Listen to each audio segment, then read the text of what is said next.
As we continue our focus on the post-hurricane needs of the community of Parottee in St. Elizabeth, this evening Krista Campbell zooms in on the issue of water.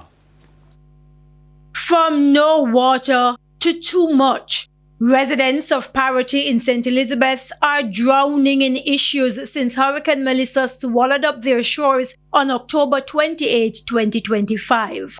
Almost 3 months later, they say they're still flooded daily. Blocked drains are part of the problem. Ponding is another.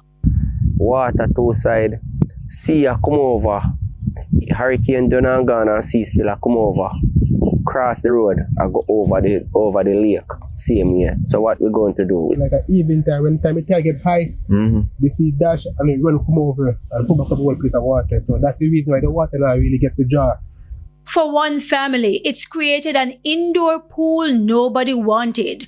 This is the result of the community pond eating away at the foundation of this house, causing flooring in 2 bedrooms to cave under the pressure. They bring a pond inside your house, behind your house, in your yard, your playground, where you would have your playground. They bring a pond in there, and no playground for the kids. You have to just mentally strong. I'm just holding on. Residents have been trying to help themselves. Even sometimes we have to dig like chin.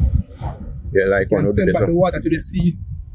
And as soon as we do that, it'll fill up again. So this appeal to the authorities.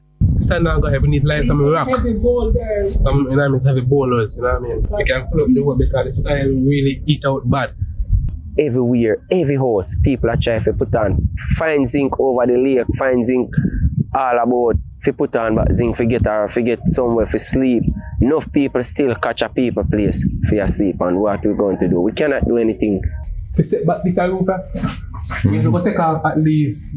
Even here, if you can really set it back the right way. Darren Linton says he, his mother and sister each lost their houses in the hurricane. Besides the housing needs throughout Parottee, he stressed water is most important. Empty drums line the roads in the community, residents hopeful of the occasional distribution from water trucks. When there is none, they either pay for trucked water or Persons come to the areas and give us like the bottled waters. So we have water can drink, but we don't have any water to bathe, clean the house, wash dishes and clothes and stuff. The residents lament that their kids are sometimes dismissed from school prematurely because of the lack of water. And so they appeal for government intervention, even as they call for dumper trucks to do a mass cleanup of the debris in the community. Krista Campbell, TVJ News.